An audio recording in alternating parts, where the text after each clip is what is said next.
Hola, soy Carolina Rayo y soy diseñadora de vestuario. Mi especialidad es el teñido con reservas, también llamado shibori, una palabra japonesa para nombrar una variedad de técnicas de reserva por presión. Puedes encontrar mi trabajo en mis redes sociales o en tiendas de comercio asociativo, donde comparto con otros artistas nacionales como Vestidor Santiago, Nodo y Centro Cultural La Moneda. Me caracterizo por hacer piezas únicas, prendas atemporales de larga vida.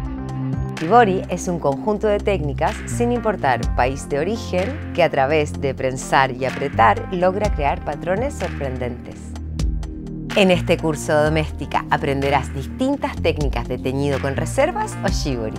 A través de ejercicios prácticos realizaremos un muestrario con shibori, que luego aplicaremos para renovar una prenda en desuso, convirtiéndola en una creación personal y única.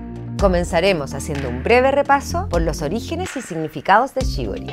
Aprenderemos a reconocer fibras naturales y sintéticas, para luego mostrarte cómo funcionan los colores en el teñido. También te mostraré los materiales para comenzar a crear un muestrario, y con ellos listos aprenderemos las técnicas de amarras, costuras y tajime. Luego será el momento de bañar en tintes nuestras telas y luego develaremos la magia para ver cómo tomaron forma nuestros diseños. Te mostraré cómo finalizar el muestrario y preparar una prenda para renovarla y darle una nueva vida.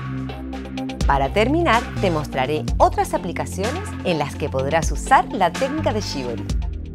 Si sigues estos pasos, podrás aplicar shibori en cualquier textil natural, sea de vestimenta o decoración. No es necesario tener conocimientos previos para acompañarme en este curso. Solo preocúpate de elegir tus colores, amarrar y apretar bien firme.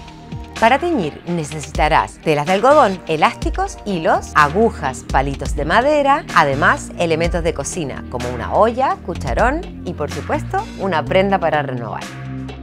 Siente la diferencia de las fibras naturales y personaliza tu mundo a través de shibori.